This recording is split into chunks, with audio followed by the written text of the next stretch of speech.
दोस्तों, क्या आप जानते हैं दुनिया में एक ऐसा देश है जहां पर 1 वर्ग किलोमीटर क्षेत्र के अंदर 20,000 से भी ज्यादा लोग रहते हैं। ठीक वहीं दूसरी ओर एक ऐसा देश भी है जहां पर औसतन 10 वर्ग किलोमीटर के क्षेत्र में एक व्यक्ति भी नहीं रहता है।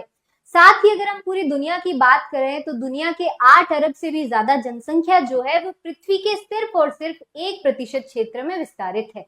तो जी हाँ, मैं खुशबू चौधरी स्वागत करती हूँ आप सभी का हिमालय एजुकेशन हब के इस प्लेटफॉर्म पर एक बार फिर से, जहाँ आज हम पढ़ने वाले हैं एक ऐसा इंटरेस्टिंग टॉपिक जो कि 12th बोर्ड्स के एग्जाम की दृष्टि से बहुत ही ज्यादा इंपॉर्टेंट है। The world population, distribution, density and growth. तो अगर हम बात करें वर्ल्ड पॉपुलेशन की, जो कि बहुत ही अनइवन तरीके से विस्तारित है पूरी पृथ्वी पर। पृथ्वी का कुछ ऐसा हिस्सा है जहां पर बहुत ज्यादा लोग रहते हैं और कुछ ऐसे हिस्से हैं जहां पर लोग रहते ही नहीं है। तो आज हम इस पर एक गहन चर्चा करेंगे, जहां पर हम सारे टॉपिक एक एक करके आराम से समझेंगे, पढ़ेंगे उदाहरण के साथ में। तो जनसंख्या वितरण की अगर हम बात करें तो विश्व की जो जनसंख्या है उसका 90% जो जनसंख्या है वो सिर्फ और सिर्फ 10% पृथ्वी के भूभाग पर रहती है। तो यहाँ हम देख सकते हैं एक बहुत ही छोटा सा क्षेत्र, जो कि 100 में से आप देखें तो 10% बहुत ही छोटा सा हिस्सा है, जहां पर 90% जनसंख्या देखने को मिलती है। तो इसके पीछे कौन कौन से ऐसे कारण हैं, क्यों लोग उस स्थान में खचाखच भरे हुए हैं, और वहीं दूसरी ओर कुछ ऐसे स्थान भी है जहां पर लोग बहुत ही कम रहते हैं। तो विश्व की लगभग 90% जनसंख्या, जो कि सिर्फ और सिर्फ 10% स्थलीय भूभाग पर निवास करती है। और अगर विश्व की 85% जनसंख्या की हम बात करें, जो कि उत्तरी गोलार्ध में है, और बाकी की 15% कहाँ पर देखने को मिलती है? दक्षिणी गोलार्ध में। इसका कारण क्या है कि जो 85% जनसंख्या वहां पर रह रही है, क्योंकि उत्तरी गोलार्ध के अंदर हमें सारे महाद्वीपीय स्थलीय भूभाग देखने को मिलते हैं, जबकि दक्षिणी गोलार्ध में जो है वो भूभाग कम है और महासागर ज्यादा है। तो दक्षिणी गोलार्ध में हमें सिर्फ और सिर्फ 15% जनसंख्या निवास करती हुई देखने को मिलती है। और विश्व की लगभग 3/4 जनसंख्या जो कि एशिया और यूरोप महाद्वीप में रहती है। तो सभी महाद्वीपों में से एशिया में और यूरोप में बहुत ही ज्यादा जनसंख्या है, तो यहाँ पर हमें जनसंख्या का घनत्व भी ज्यादा देखने को मिलेगा। साथ ही साथ जो जनसंख्या के वितरण के फैक्टर्स है, जो कारक है, वो भी हमें यहाँ पर अलग अलग देखने को मिलेंगे। अकेले एशिया में विश्व की 60% से भी ज्यादा जनसंख्या देखने को मिलती है। तो हम यहाँ पर देख सकते हैं कि 50% से ज्यादा, मतलब आधी से भी ज्यादा जनसंख्या जो है विश्व की, वो कहाँ रहती है? एशिया महाद्वीप के अंदर रहती है। तो विश्व के 10 ऐसे सर्वाधिक आबादी वाले देश, जहां पर विश्व की लगभग 60% जनसंख्या निवास करती है, जिसके 6 देश कहाँ पर है? एशिया महाद्वीप के अंदर है, बाकी 4 अन्य महाद्वीप के अंदर है। और तो और यहाँ पर हम एक ऐसी बात जानने वाले हैं जो कि जॉर्ज बी क्रेसी ने बोली है। क्या बात कही है उन्होंने? कि एशिया में बहुत अधिक स्थान पर कम लोग रहते हैं और कम स्थान पर बहुत अधिक लोग रहते हैं। जैसा कि हमने बात की थी कि बहुत अधिक स्थानों पर 90% क्षेत्र जो है, इस पर कितने लोग रहते हैं? सिर्फ और सिर्फ 10% लोग रहते हैं। जबकि 10% स्थलीय भूभाग में कितने लोग रहते हैं? 90% लोग यहाँ पर निवास करते हैं। तो इसके पीछे कई सारे कारक हैं, जिसमें भौगोलिक कारक भी आएंगे, सामाजिक सांस्कृतिक कारक भी आएंगे और आर्थिक कारक भी आएंगे। तो ये सभी कारक जो है किसी भी क्षेत्र में जनसंख्या के वितरण को प्रभावित करते हैं। और जैसा कि हमने अभी बात की कि विश्व के 10 ऐसे देश जहां पर विश्व की लगभग 60% से भी ज्यादा जनसंख्या रहती है, तो वो देश कौन कौन से हैं? कौन सा देश है जो कि नंबर 1 पर आता है? मोस्ट पॉपुलेटेड कंट्री कौन सी है? तो जनसंख्या की टर्म के बारे में अगर हम बात करें तो चाइना जो है वो नंबर 1 पर आता है और दूसरे नंबर पर आता है इंडिया। और हाल ही के जो डेटा है उसके अनुसार अनुमान भी लगाया जा रहा है कि इंडिया जो है वो फर्स्ट रैंक पर भी आ सकता है। तो चाइना, यहाँ पर हम देख सकते हैं मैप पे, सबसे ज्यादा पॉपुलेटेड चाइना है, उसके बाद इंडिया है, फिर हमें यूएसए देखने को मिलता है, जैसा कि हम यहाँ पर मानचित्र पर देख सकते हैं। चौथा आ जाएगा इंडोनेशिया, जो कि यहाँ पर है। 5वें नंबर पर आता है पाकिस्तान, फिर नाइजीरिया जो कि कहाँ है? अफ्रीका के अंदर है, फिर बांग्लादेश आ जाता है, फिर रशिया आ जाता है, उसके बाद आता है मोरक्को। तो हमें ये जो सीरीज है ये अच्छे से याद रखनी है कि सबसे ज्यादा पॉपुलेटेड कंट्री कौन सी है, दूसरे नंबर पर कौन सी आती है, तीसरे नंबर पर कौन सी है, और ऐसे ही हमें 10 तक ये क्रम याद रखना है। हो सकता है बोर्ड्स में मल्टीपल चॉइस क्वेश्चन के अंदर आ जाए कि तीसरी सबसे ज्यादा जनसंख्या वाला देश कौन सा है, तो हमें पता है संयुक्त राज्य अमेरिका इसका आंसर होगा। तो ये सीरीज जो है, ये जो क्रम है, ये आपको याद रखना है। दूसरा एक और चीज जो कि मानचित्र के प्रश्न आते हैं बोर्ड्स के अंदर, मान लीजिए आपको यहाँ पर अफ्रीका का ब्लैंक मानचित्र दिया गया है या पूरे विश्व का दिया गया है, जिसमें एक एरिया जो कि यहाँ पर हाईलाइटेड है, जो कि है नाइजीरिया। यहाँ पर आपके पास लिखा हुआ आएगा कि 7th मोस्ट पॉपुलेटेड कंट्री कौन सी है। तो यहाँ पर आपको नाम याद होना चाहिए कि ये जो क्षेत्र है यहाँ पर नाइजीरिया है। ऐसे ही आपको एक स्टेटमेंट दिया होगा हिंट के तौर पर, और फिर आपको मैप में फिल करना है। अब यहाँ पर मोरक्को भी आ सकता है, जो कि हमें यहाँ पर देखने को मिल रहा है। यहाँ पर नाइजीरिया भी हो सकता है। तो ऐसे ही चाहे मल्टीपल चॉइस क्वेश्चन हो या फिर मानचित्र का प्रश्न हो, आपको ये सभी डेटा जो है वो क्रम अनुसार याद करने होंगे। तो ये तो बात हुई विश्व की 10 ऐसी मोस्ट पॉपुलेटेड कंट्रीज के बारे में। अब हम क्या पढ़ेंगे, घनत्व, डेंसिटी क्या होती है। तो एक भूभाग के, एक विशेष भूभाग पर कितनी जनसंख्या रह रही है, तो उनका जो अनुपात होगा उसी को हम क्या बोलते हैं, डेंसिटी बोलते हैं। तो सामान्यतः इसकी डेफिनेशन क्या होगी, परिभाषा क्या होगी, कि प्रति वर्ग किलोमीटर में रहने वाले व्यक्तियों के रूप में मापा जाता है कि प्रति वर्ग किलोमीटर जो भूभाग है उस पर कितने लोग रह रहे हैं। जैसा कि शुरुआत में हमने एक एग्जाम्पल की बात की थी कि एक ऐसा देश जहां पर एक वर्ग किलोमीटर, एक स्क्वायर किलोमीटर में 20,000 से भी ज्यादा लोग रहते हैं, तो वो क्या हुई, वो वहां की जनसंख्या घनत्व हुआ। इसका सूत्र क्या होगा, घनत्व बराबर जनसंख्या बटा क्षेत्रफल, कि जनसंख्या में हमें क्षेत्रफल का भाग देना है। तो इससे हमें क्या ज्ञात होगा, उस क्षेत्र का, विशेष क्षेत्र का घनत्व कितना है। और अगर हम पूरे भारत की जो जनसंख्या घनत्व है उसकी बात करते हैं, तो भारत के अंदर हमें जनसंख्या घनत्व कितना देखने को मिलता है, 382 व्यक्ति पर वर्ग किलोमीटर। याद रखिएगा, 382 पीपल पर स्क्वायर किलोमीटर। और अगर विश्व की दृष्टि से बात करें तो विश्व का घनत्व हमें देखने को मिलता है 55 पीपल पर स्क्वायर किलोमीटर, मतलब 55 व्यक्ति पर वर्ग किलोमीटर। तो ये जो डेटा है ये भी आपको याद रखना है। मल्टीपल चॉइस क्वेश्चन में आपसे पूछा जा सकता है भारत का घनत्व, ऑप्शन दिए हुए होंगे 382, 350, 250, 150। तो सही आंसर क्या है, 382, ऑप्शन नंबर 1।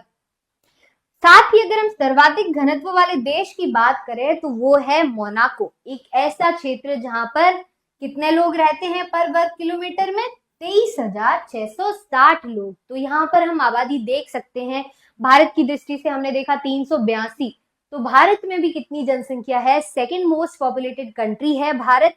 तो यहाँ आप देख सकते हैं जनसंख्या घनत्व 23,000 से भी ऊपर है, 23,660। तो कितनी खचाखच वहां पर कितनी भीड़ होगी, कितने लोग होंगे जो एक बहुत ही छोटे से एरिया में निवास करते हैं। अब इसके पीछे के कारण क्या होंगे, आर्थिक कारण भी हो सकते हैं, सामाजिक सांस्कृतिक कारण भी हो सकते हैं, या फिर भौगोलिक कारण भी हो सकते हैं। आगे बढ़ते हैं, जहां हम बात करेंगे ऐसे कारक जो कि जनसंख्या के वितरण को, जनसंख्या के घनत्व को प्रभावित करते हैं कि किस क्षेत्र में कितने लोग रहते हैं। उदाहरण के तौर पर हम अब भारत के गंगा के मैदान की बात करें तो एक ऐसा क्षेत्र जहां पर नदी बहती है। अब वो क्षेत्र जो है वहां पर कृषि ज्यादा होती है, इसीलिए लोग वहां पर निवास करते हैं। हम आदिम काल से अगर हम उसकी बात करते हैं उस पर्सपेक्टिव से, तो हमें देखने को मिलता है कि ऐसे क्षेत्र जहां पर नदियां बहती है वहां पर लोग ज्यादा निवास करते हैं। क्या कारण है इसका, क्योंकि हमें पीने के लिए पानी चाहिए, क्योंकि जल ही जीवन है, साथ ही कृषि करने के लिए पानी चाहिए, और भी कई सारे कारणों के लिए, जैसे कि खाना बनाने के लिए हमें क्या चाहिए, पानी चाहिए। उद्योगों के लिए भी पानी चाहिए। पहले के समय पर उद्योग वगैरह नहीं थे इतने, लेकिन फिर भी कृषि के लिए, पीने के पानी की अवेलेबिलिटी के लिए, पशुओं को पानी पिलाने के लिए लोग कहाँ रहते थे, ऐसे क्षेत्र जहां पर नदियां हैं, पानी आसानी से उपलब्ध होता है। तो ये क्या हुआ, एक भौगोलिक कारक हुआ। तो फर्स्ट नंबर पर हम बात करेंगे जल की उपलब्धता के बारे में। किसकी बात करेंगे, जल की उपलब्धता, कि मनुष्य जो है उसकी मूलभूत आवश्यकता है जल। जल ही जीवन है, तो जल के साथ पशुपालन आसान हो जाता है, कृषि आसान हो जाती है, उद्योग भी आसान हो जाते हैं। तो हमें ये चीज याद रखनी है कि हमें यहाँ सिर्फ पीने के लिए पानी, पशुओं को पिलाने के लिए पानी हो, चाहे खुद के लिए हो या कृषि के लिए पानी, लेकिन इसके अलावा यहाँ पर हमें नौ संचालन संभव दिखाई देता है कि परिवहन पहले के समय से ही और अब तक भी अगर हम देखते हैं तो परिवहन जो है, जिसमें जल परिवहन की हम बात कर रहे हैं, वो क्या है, बहुत ही इंपॉर्टेंट है, एक महत्वपूर्ण कारक है।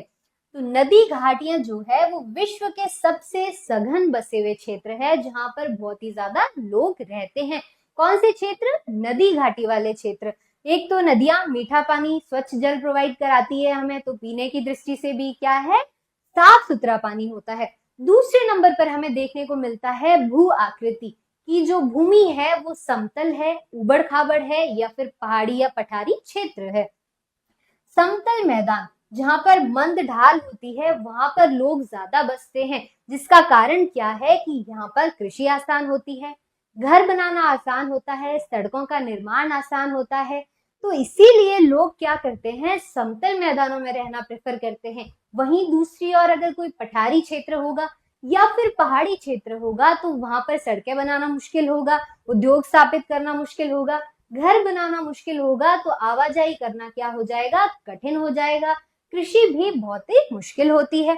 तो समतल मैदान, जिसमें एग्जाम्पल के तौर पर हम बात कर रहे हैं गंगा के मैदान की, विश्व का सबसे सर्वाधिक सघन बसा हुआ क्षेत्र है गंगा का मैदान, जो कि कहां पर है, भारत के अंदर स्थित है। तीसरा फैक्टर, तीसरा कारक आ जाता है जलवायु, कि जो भूमध्य सागरीय प्रदेश है जहां पर सुखद जलवायु है। तो जलवायु भी क्या है, एक बहुत ही इंपॉर्टेंट कारक है। ऐसा क्षेत्र जिसकी जलवायु जो है वो अनुकूल होगी लोगों के रहने के लिए, वहां पर हमें सघन बसावट देखने को मिलती है। वहीं दूसरी ओर ऐसा क्षेत्र जहाँ की जलवायु प्रतिकूल है, तापमान जो है बहुत ही ज्यादा ठंडा है या बहुत ही गर्म प्रदेश है, तो वहां पर लोगों का रहना कठिन होगा, कृषि में भी बहुत सारी समस्याएं आएगी।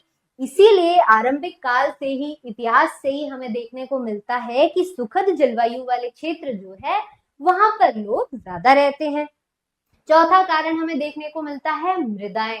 हमने यहाँ एक बहुत ही इंपॉर्टेंट फैक्टर, कारक की बात की है, जो कि है कृषि। अब कृषि कहाँ होगी, एक तो जहाँ पानी अवेलेबल है, दूसरी जहाँ की मिट्टी जो है वो उपजाऊ है।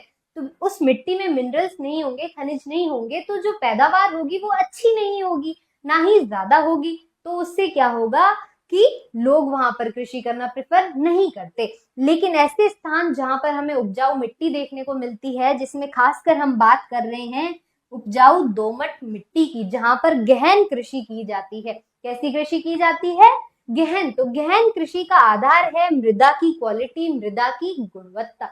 ऐसे सभी क्षेत्र जहां पर मिट्टी की गुणवत्ता अच्छी है वहां पर कृषि ज्यादा होती है, फसल की पैदावार भी ज्यादा होती है। तो ये तो हो गए भौगोलिक कारक। दूसरे नंबर पर हम बात करेंगे आर्थिक कारक की, और तीसरे नंबर पर सामाजिक और सांस्कृतिक कारक की। आर्थिक कारक क्या हो गए, कोई क्षेत्र जो कि विकसित है, जैसे कि सिटीज का एग्जांपल ले लीजिए, शहरी क्षेत्र ले लीजिए, जहां पर उद्योग है, हेल्थ फैसिलिटीज, एजुकेशन की फैसिलिटीज सभी अच्छी है, तो लोग वहां निवास करना ज्यादा प्रेफर करते हैं। अगर लोग गांव में भी रह रहे हैं तो वो चाहेंगे कि वो शहर की ओर प्रवास कर जाए, ताकि वहां पर उनको बेटर फैसिलिटीज मिल सके, बेटर सुविधाएं मिल सके। तो ये सभी क्या है, आर्थिक कारक है, जिसमें सबसे पहला हो जाता है अवेलेबिलिटी ऑफ रिसोर्सेज, मिनरल्स। तो जो खनिज की अवेलेबिलिटी होगी वो उद्योगों को आकर्षित करेगी, जो उद्योग होंगे वो उस क्षेत्र में बसेंगे। दूसरा हो जाएगा नगरीकरण, ऐसे क्षेत्र जहां पर बेहतर सुविधाएं हैं, जैसा कि अभी बात की, अच्छी एजुकेशन मिल रही है, अच्छी हेल्थ फैसिलिटीज है, रहने के लिए एरिया अच्छा है, तो लोग वहां पर रहना ज्यादा प्रेफर करते हैं। तो जो लाइफस्टाइल होती है लोगों की वो शहरों में बेहतर होती है बजाय कि गाँव के। साथ ही रोजगार की तलाश में भी लोग शहर से गांव की ओर प्रवास करते हैं। तो ये सभी कारक क्या है, बेहतर सुविधाएं प्रोवाइड कराते हैं लोगों को। इसीलिए लोग जो है शहरी क्षेत्र में हमें जनसंख्या ज्यादा देखने को मिलती है, वहां पर ज्यादा लोग बसे हुए होते हैं। तीसरा कारण है औद्योगिकरण। अब ऐसे क्षेत्र जहां पर खनिज है वहां पर उद्योग होंगे, तो औद्योगिकरण होगा तो वहां पर रोजगार का सृजन होगा। तो उसकी वजह से भी लोग रोजगार की तलाश में उस क्षेत्र में आएंगे और वहां पर बस जाते हैं। कुछ लोग होते हैं जो कि थोड़े से टाइम पीरियड के लिए आते हैं, लेकिन कुछ ऐसे भी होते हैं जो कि परमानेंट उसी क्षेत्र के अंदर बस जाते हैं। अब जहां पर औद्योगिकरण है, जहां पर रोजगार ज्यादा मिल रहा है, हमें वहां एक और चीज देखने को मिलती है कि वहां जो पुरुष जनसंख्या है वो ज्यादा होती है। क्यों? क्योंकि पहले के समाज से ही एक सोच रही है लोगों की कि जो पुरुष है वो कमाएगा और स्त्री जो है वो घर चलाएगी। आज के समय पर हमें ये चीजें बदलती हुई नजर आ रही है, लेकिन फिर भी जो पुरुषों की जनसंख्या होगी औद्योगिक प्रदेश के अंदर वो ज्यादा होती है। चौथे नंबर पर आता है परिवहन का विकास। गांव के अंदर आने जाने के लिए सुविधाएं जो है परिवहन की वो इतनी अच्छी नहीं होती है, लेकिन नगरों के अंदर ये सुविधाएं क्या होती है? अच्छी होती है। चाहे रेल मार्ग कहें, चाहे सड़क मार्ग कहें या फिर जल मार्ग कहें, तो ये सभी जो है परिवहन का विकास देखकर यहाँ पर लोग आते हैं ताकि उनको आने जाने में कोई परेशानी ना हो। तीसरे नंबर पर है सामाजिक एवं सांस्कृतिक कारक।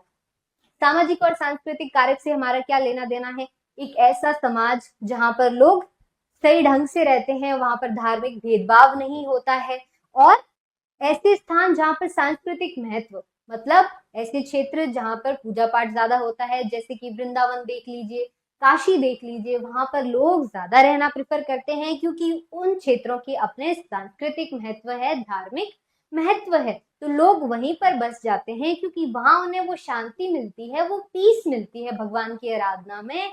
तो वहां लोगों का बसावट ज्यादा हो जाता है और फिर जिस क्षेत्र से वो लोग जा रहे हैं वहां की जनसंख्या क्या हो जाती है? कम हो जाती है। सामाजिक राजनीतिक अशांति से पलायन। ऐसा कोई भी क्षेत्र जहां पर धार्मिक भेदभाव बहुत ज्यादा है या फिर राजनीतिक अशांति है, दंगे हो रहे हैं, लोग वहां रहना प्रेफर नहीं करते, तो वो एक ऐसे क्षेत्र में प्रवास करेंगे जहां पर शांतिपूर्ण माहौल हो। सरकारी प्रोत्साहन और नीतियां। सरकार ऐसी कई आर्थिक नीतियां लेकर आती है जिससे किसी क्षेत्र का डेवलपमेंट होता है, विकास होता है, तो लोग उस क्षेत्र की तरफ पलायन कर जाते हैं। तो बच्चों, ये जो जनसंख्या वितरण को प्रभावित करने वाले कारक है, ये बोर्ड्स के एग्जाम में आपका सीधा 5 नंबर का क्वेश्चन आएगा कि जनसंख्या वितरण और घनत्व को प्रभावित करने वाले कौन कौन से कारक है। तो सबसे पहले तो आपको इसमें तीनों कारक बताने हैं कि भौगोलिक कारक है, आर्थिक कारक है और सामाजिक एवं सांस्कृतिक कारक है। फिर इसमें 1 बाय 1 जो पॉइंट्स है वो लिखने हैं और इन सभी को एक्सप्लेन करना है ताकि आप एक बहुत ही अच्छा आंसर लिख सकें। साथ ही लास्ट के अंदर आप आंसर को क्या करेंगे? कंक्लूड करेंगे, एक 4 लाइन में लिखेंगे कि आपने इस पूरे पैराग्राफ में, पूरे आंसर में लिखा क्या है।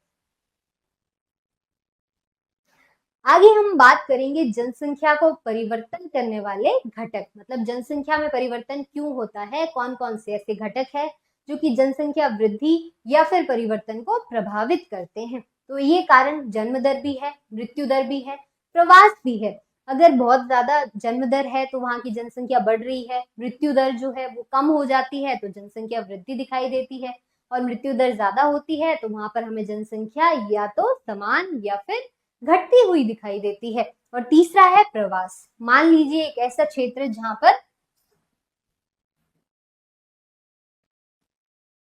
100 लोग रह रहे हैं, तो वहां से 50 लोग क्या करेंगे?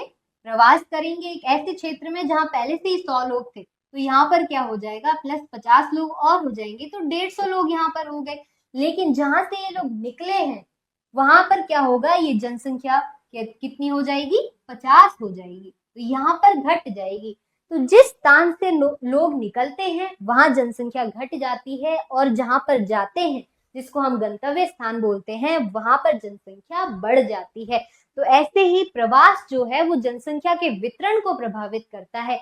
मान लीजिए गांव से शहर की ओर लोग गए, कितने लोग गए? 50 लोग गए, तो जो शहर की आबादी होगी उसमें हमें क्या देखने को मिलता है? 50 लोग ज्यादा देखने को मिलते हैं। वहीं गांव में 50 लोग क्या हो गए? कम हो गए।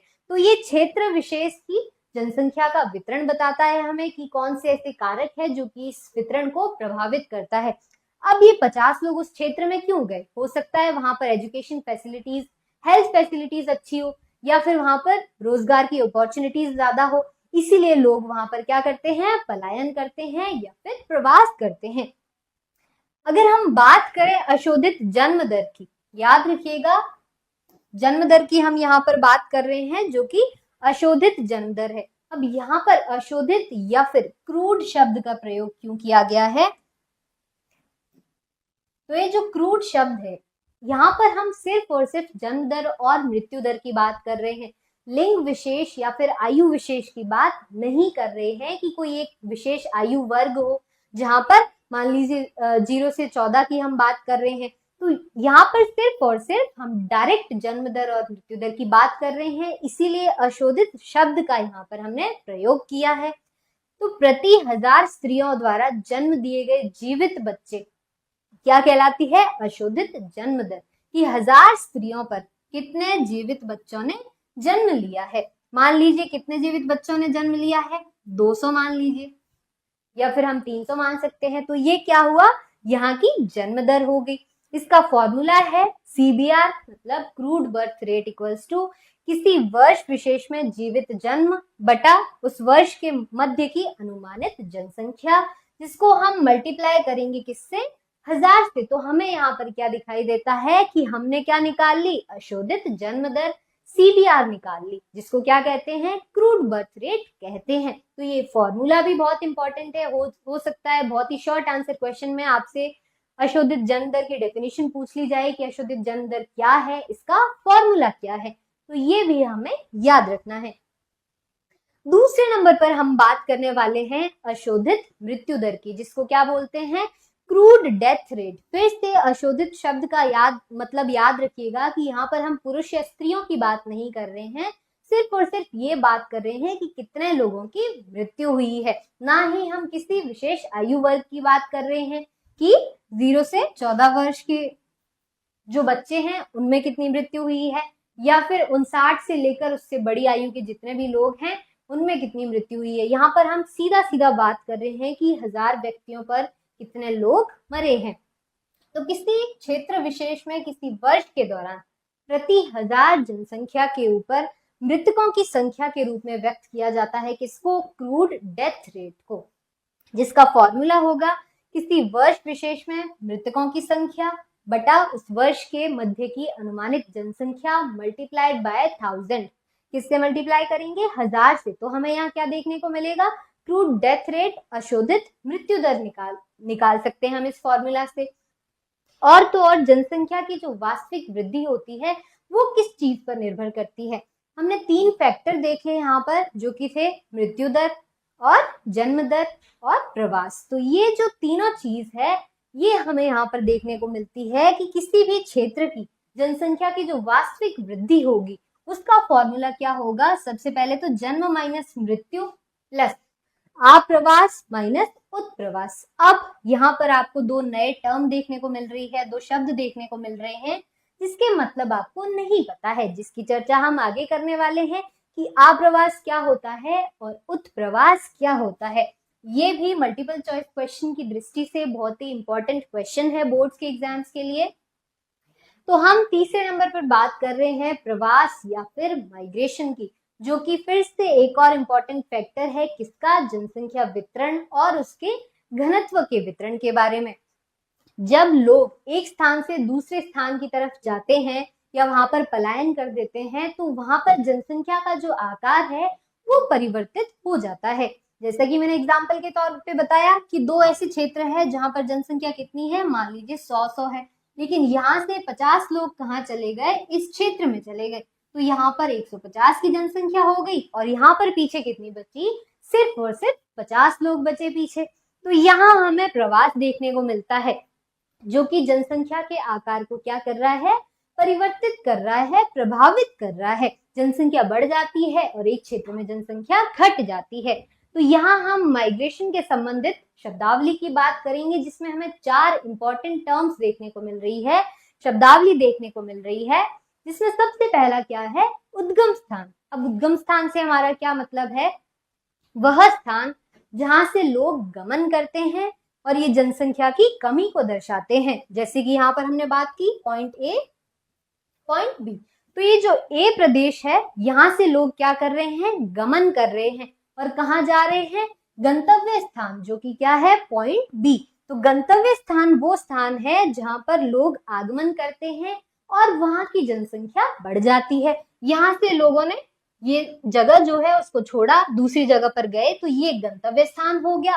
और ए पॉइंट क्या देखने को मिलता है? उद्गम स्थान के रूप में देखने को मिलता है। ये तो हो गई उद्गम स्थान और गंतव्य स्थान की डेफिनेशन।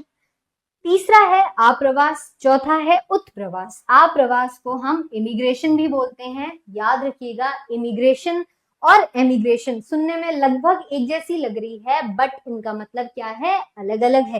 तो इमिग्रेशन जो है वो होता है कि प्रवासी जो किसी नई जगह पर जाते हैं, नए स्थान पर जाते हैं, वो आप्रवासी कहलाते हैं। लेकिन जिस स्थान से वो बाहर जा रहे हैं, जैसे कि ए पॉइंट क्या है? उद्गम स्थान, यहाँ से लोग बाहर जा रहे हैं, तो वो लोग जो है इस क्षेत्र के लिए क्या हुए? उत्प्रवासी हुए। जबकि जिस क्षेत्र के अंदर वो जा रहे हैं वहां के लिए वो क्या हुए? आप्रवासी हुए, जिसको हम इमिग्रेशन भी बोलते हैं। तो प्रवासी जो एक स्थान से बाहर चले जाते हैं तो उस क्षेत्र के लिए वो क्या हो जाते हैं? उत्प्रवासी हो जाते हैं। याद रखना है। अब अगर हम यहाँ पर ऐसे फैक्टर्स की बात करेंगे जो कि जनसंख्या जो है उसको प्रभावित करते हैं, कि प्रवास जो है, माइग्रेशन जिसको बोलते हैं, उसको प्रभावित करने वाले कारक, दो कारक होते हैं। पहला है पुश फैक्टर, दूसरा है पुल फैक्टर। ऐसे फैक्टर्स जो अट्रैक्ट करते हैं और ऐसे फैक्टर्स जो कि किसी इंसान को वो जगह छोड़ने के लिए क्या करते हैं? मजबूर करते हैं। तो बात कर रहे हैं हम प्रतिकर्ष कारक की, जिसको पुश फैक्टर बोला जाता है। दूसरा है अपकर्ष कारक, जिसको हम क्या बोलते हैं? Pull factor. Push factor, push का मतलब क्या है? धक्का। तो ऐसी जो चीजें हैं, अवस्थाएं हैं जो कि लोगों को वो स्थान छोड़ने के लिए मजबूर कर रही है, वो क्या कहलाती है? पुश फैक्टर या फिर प्रतिकर्ष कारक।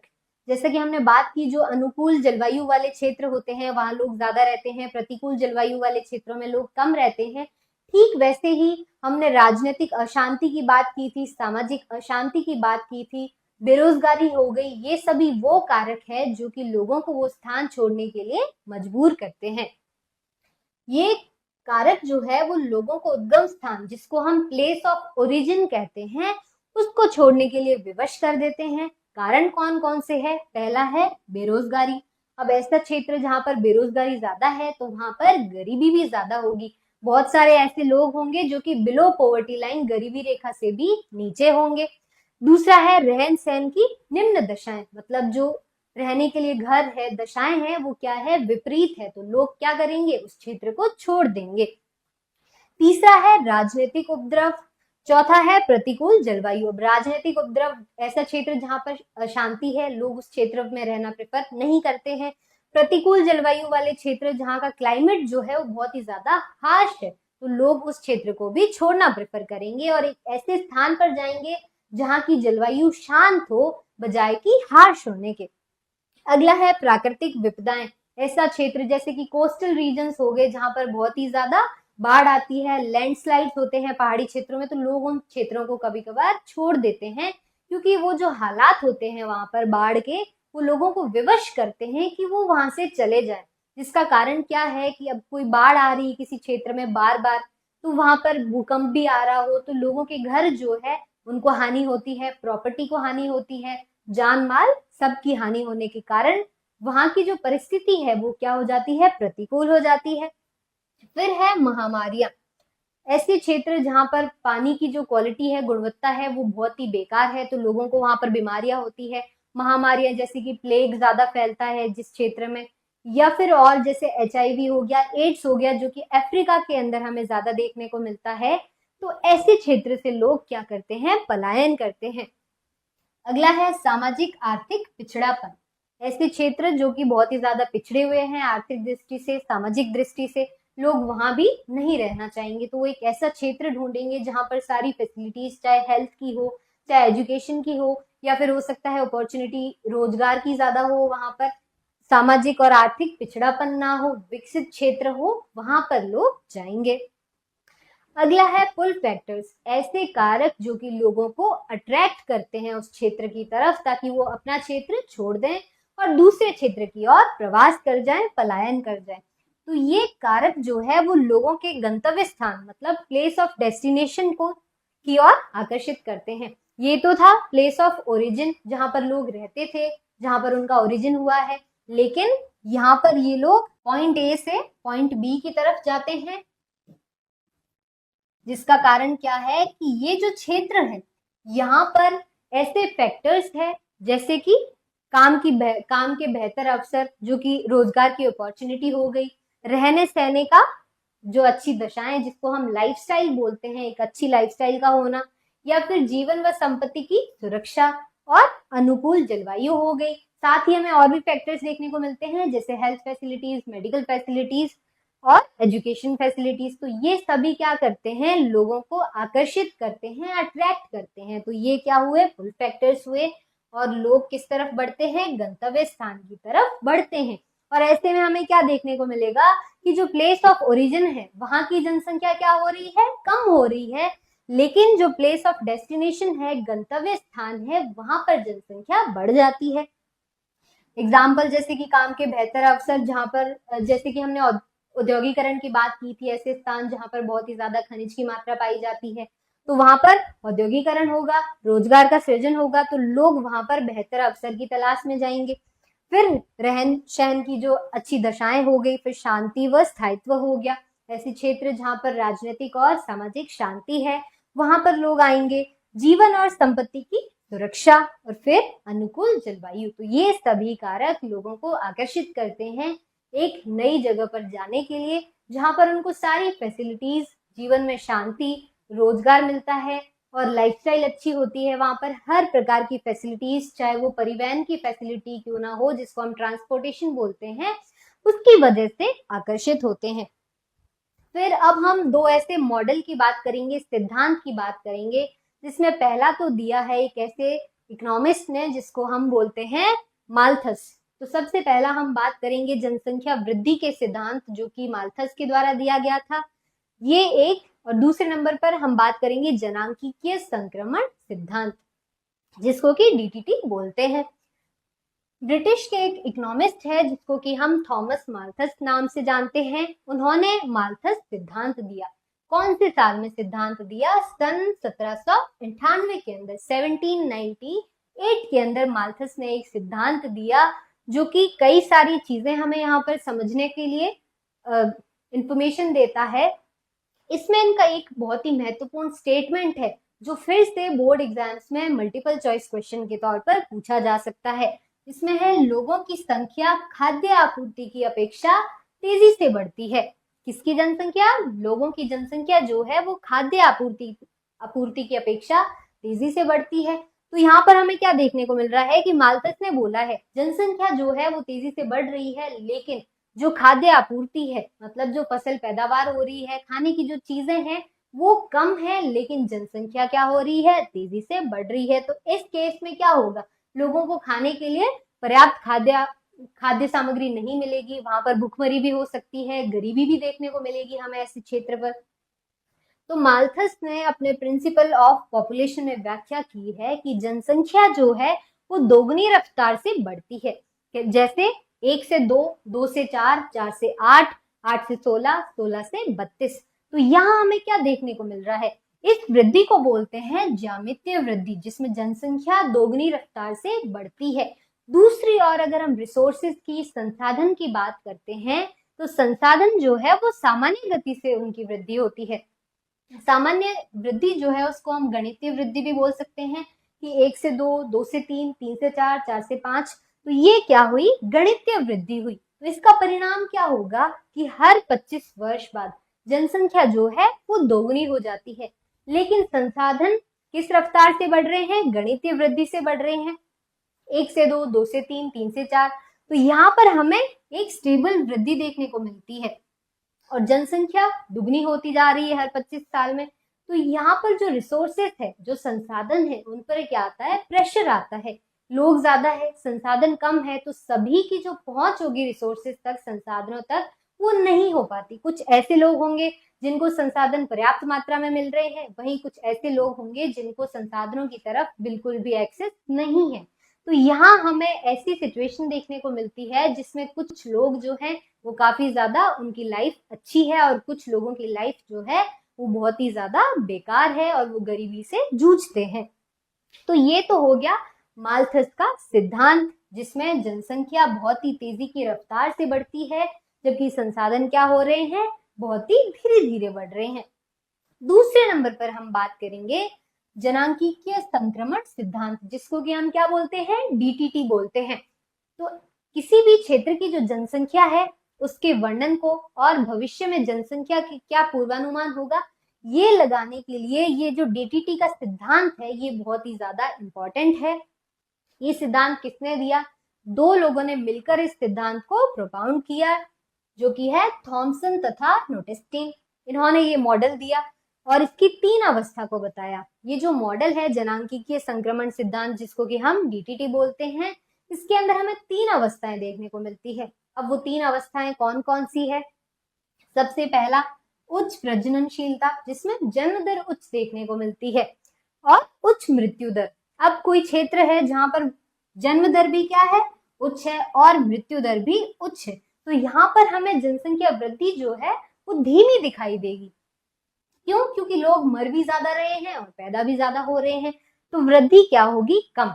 इसके एग्जाम्पल क्या है, वर्षा वनों के आदिवासी या फिर बांग्लादेश के जो निवासी है वो। तो जो वर्षा वनों के आदिवासी है उनमें ऐसी स्थिति क्यों देखने को मिलती है, क्योंकि उन आदिवासियों के पास हेल्थ फैसिलिटीज नहीं होती, और हेल्थ फैसिलिटीज नहीं है तो वहां पर डेथ रेट भी ज्यादा है, और तो और इन लोगों के पास परिवार नियोजन जैसा ज्ञान नहीं होता है, जिसके कारण यहाँ की जो जन्म दर है वो बहुत ही ज्यादा होती है। तो परिवार नियोजन का ना होना और हेल्थ फैसिलिटीज का अच्छा ना होना, ये 2 कारक है कि ऐसे क्षेत्र में जन्म दर भी ज्यादा होती है और मृत्यु दर भी क्या होती है, ज्यादा होती है। तो इसीलिए जनसंख्या की वृद्धि हमें कैसी देखने को मिलती है, धीमी देखने को मिलती है। तो ये तो हो गई प्रथम अवस्था। दूसरे नंबर पर अगर हम बात करें तो दूसरे नंबर पर द्वितीय अवस्था देखने को मिलती है, जिसके अंदर क्या होगा, जो जन्म दर है, जो प्रजननशीलता की दर है वो तो ऊंची बनी रहती है, लेकिन मृत्यु दर में यहाँ पर कमी देखने को मिलती है। मृत्यु दर में कमी का सीधा सा मतलब है कि वहां पर जो स्वास्थ्य फैसिलिटीज है वहां उसमें सुधार हो रहा है। तो प्रजननशीलता ऊंची बनी रहती है, मृत्यु दर में कमी है, और प्रजननशीलता जो है वो समय के साथ में घटती हुई दिखाई देती है। लेकिन वृद्धि यहाँ पर क्या होगी, यहाँ पर जनसंख्या का विस्फोट देखने को मिलता है, क्योंकि जन्म दर ज्यादा है और मृत्यु दर क्या हो गई है, कम हो गई है। तो यहाँ पर जो डिफरेंस देखने को मिल रहा है हमें दोनों के अंदर वो बहुत ही ज्यादा है। जीवित रहने वाले लोग ज्यादा है, जन्म दर भी ज्यादा हो रही है, मृत्यु दर कम हो गई, तो यहाँ जनसंख्या अचानक से बढ़ेगी। जिसके उदाहरण क्या है, पेरू, श्रीलंका और केन्या। एग्जाम्पल भी आपको अच्छे से याद रखने हैं कि कोई शॉर्ट आंसर क्वेश्चन आ जाए तो उसमें आपसे पूछ लिया जाए कि जो डीटीटी सिद्धांत है उसके अंदर द्वितीय अवस्था क्या है, तो आपको द्वितीय अवस्था तो बतानी है कि यहाँ पर जो प्रजननशीलता है वो ऊंची बनी रहती है, मृत्यु दर कम हो जाती है, जिसका कारण है स्वास्थ्य में सुधार होना, और यहाँ पर जनसंख्या विस्फोट की अवस्थिति देखने को मिलती है। साथ ही आपको यहाँ पर उदाहरण भी देने हैं ताकि जो एग्जामिनर हो उस पर आपका अच्छा इंप्रेशन पड़े। तीसरे नंबर पर आता है अंतिम अवस्था, जिसमें प्रजननशीलता जो है, जिसको कि हम जन्म दर बोलते हैं, वो क्या होती है, कमी हो जाती है, उसमें मृत्यु दर के अंदर भी कमी हो जाती है। तो यहाँ पर हमें जनसंख्या कैसी देखने को मिलेगी, स्थिर जनसंख्या होगी या फिर मंद गति से बढ़ती हुई जनसंख्या देखने को मिलती है।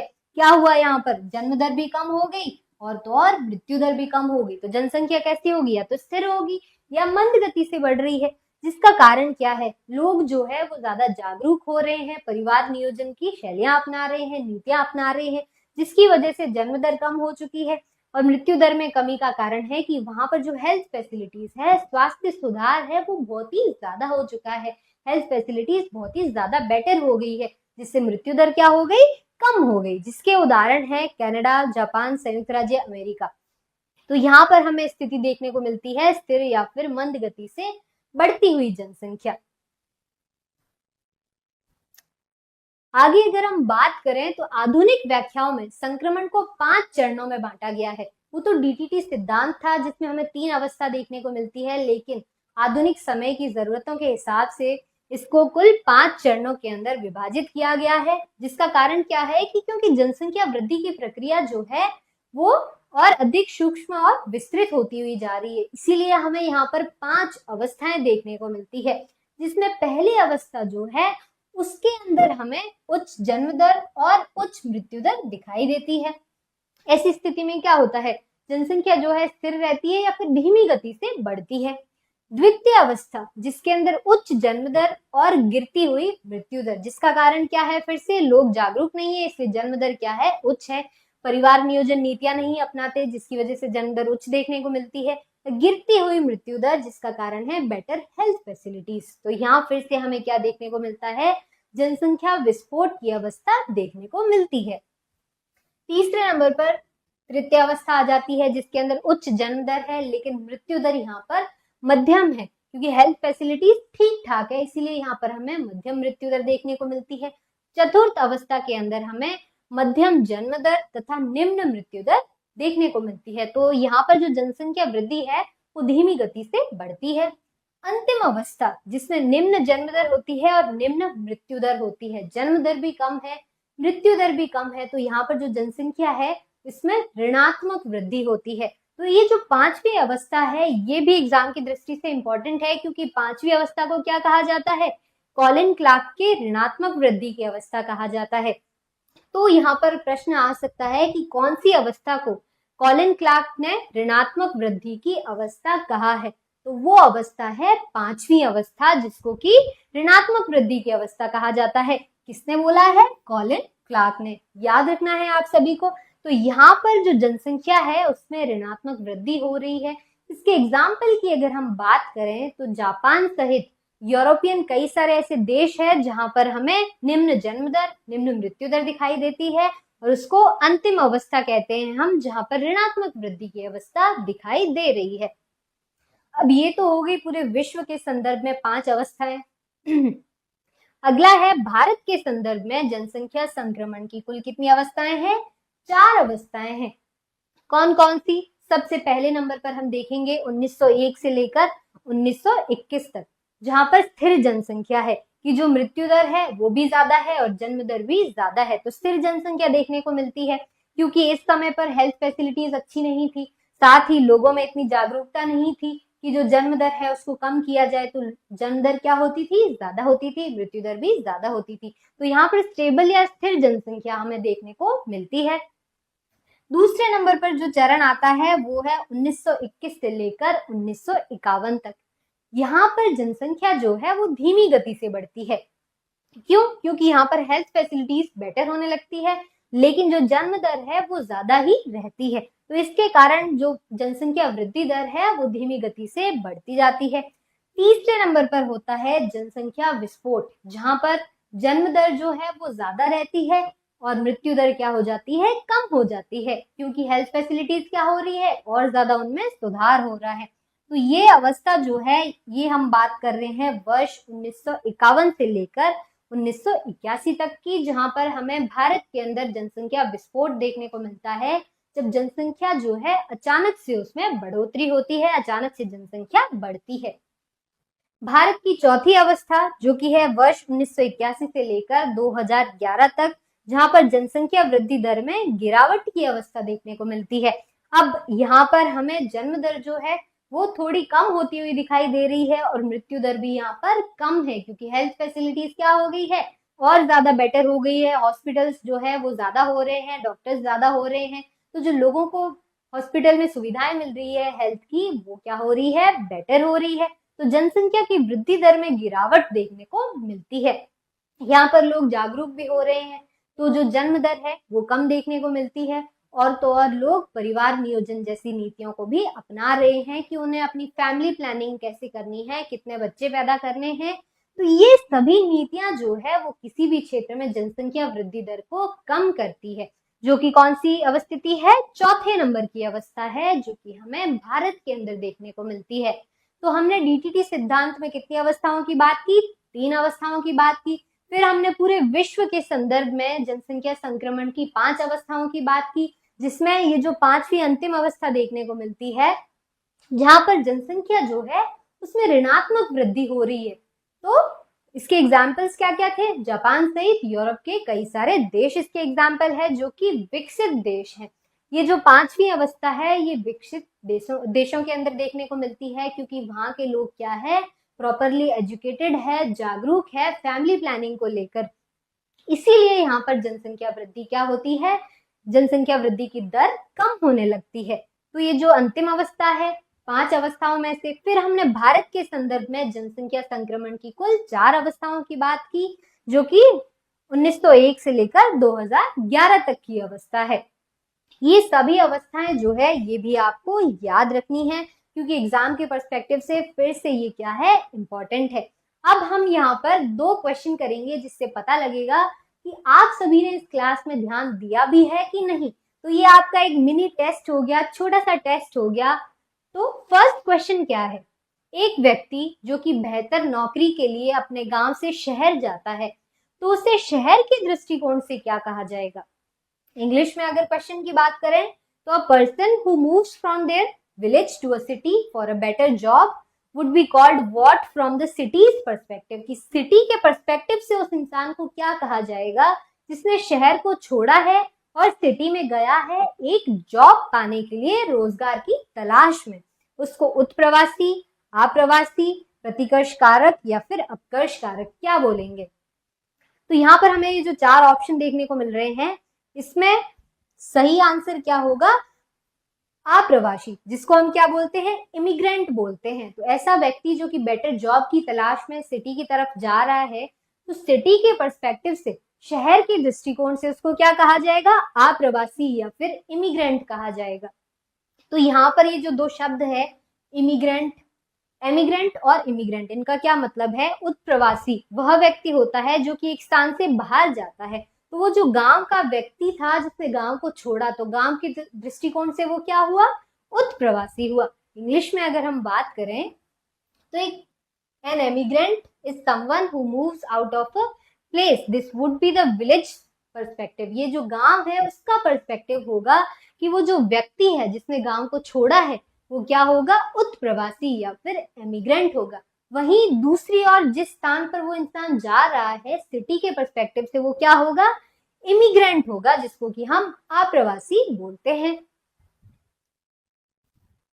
सेकंड क्वेश्चन क्या है, थॉमस माल्थस के जनसंख्या सिद्धांत के बारे में। अगेन ये एक बहुत ही इंपॉर्टेंट सिद्धांत है जो कि थॉमस माल्थस ने दिया था, कौन सी सन में, 1893। अब क्वेश्चन ये भी आ सकता है कि माल्थस ने अपना सिद्धांत कब दिया। तो यहाँ पर आपको 4 ऑप्शन देखने को मिलेंगे जिसमें से करेक्ट आंसर क्या होगा, 1893 इस प्रश्न का सही उत्तर होगा। तो इनका मूल तर्क क्या था।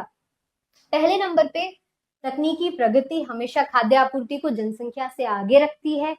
दूसरा है, लोगों की संख्या जो है वो खाद्य आपूर्ति की अपेक्षा तेजी से बढ़ेगी। तीसरे नंबर पर, जनसंख्या वृद्धि और खाद्य आपूर्ति में एक स्थिर संतुलन बना रहता है। चौथा है, जनसंख्या वृद्धि आर्थिक विकास के लिए हमेशा फायदेमंद होती है। तो यहाँ अगर हम सारे ऑप्शंस को देखते हैं तो जो जनसंख्या वृद्धि आर्थिक विकास के लिए हमेशा फायदेमंद होती है, बिल्कुल भी नहीं। जनसंख्या वृद्धि जो है वो किसी भी क्षेत्र के इकोनॉमिक डेवलपमेंट के लिए क्या होगी, फायदेमंद नहीं होगी। वो एक नेगेटिव इंप्रेशन डालती है, क्योंकि उस क्षेत्र के जो रिसोर्सेस है, जो संसाधन है, उस पर क्या आता है, भार आता है, प्रेशर आता है, क्योंकि लोग ज्यादा है और रिसोर्सेस क्या है, कम है। तो ये ऑप्शन क्या हो गया, गलत हो गया। जनसंख्या वृद्धि और खाद्य आपूर्ति में एक स्थिर संतुलन है। खाद्य आपूर्ति क्या है, तेजी से नहीं बढ़ती है, लेकिन जनसंख्या जो है हर 25 वर्ष में दोगुनी होती हुई दिखाई दे रही है। तो दोगुनी होने की वजह से उन लोगों को खाद्य की पूर्ति नहीं हो पाती, खाद्य सामग्री की पूर्ति हमें दिखाई नहीं देती। तो ये स्टेटमेंट भी क्या है, गलत है। फिर आता है बी ऑप्शन कि लोगों की संख्या जो है वो खाद्य आपूर्ति की अपेक्षा अधिक तेजी से बढ़ रही है। तो यही है वो स्टेटमेंट जो कि माल्थस ने बोला था। जो तर्क है, लोगों की संख्या खाद्य आपूर्ति की अपेक्षा अधिक तेजी से बढ़ेगी, ये माल्थस ने अपने माल्थस सिद्धांत के अंदर बोला था, जो कि उन्होंने 1893 में दिया था। तो आज हमने समझा कि पूरे विश्व भर में जनसंख्या का वितरण किस प्रकार से है और डेंसिटी क्या है अलग अलग क्षेत्रों के अंदर। साथ ही हमने ग्रोथ को भी पढ़ा। तो जो वर्ल्ड पॉपुलेशन का डिस्ट्रीब्यूशन, डेंसिटी एंड ग्रोथ है, उनके सभी फैक्टर्स को हमने पढ़ा कि ऐसे कौन कौन से कारक है जो कि इस चीज को प्रभावित करते हैं। साथ ही हमने पुल फैक्टर्स पढ़े, पुश फैक्टर्स पढ़े। हमने 2 इंपॉर्टेंट सिद्धांतों की भी बात की, जिसमें पहला माल्थस सिद्धांत था, दूसरा था डीटीटी जनसंख्या जनांकीय संक्रमण सिद्धांत था। तो आज की क्लास में इतना ही, मिलते हैं एक और मजेदार कक्षा में, तब तक के लिए स्वस्थ रहिए, मस्त रहिए।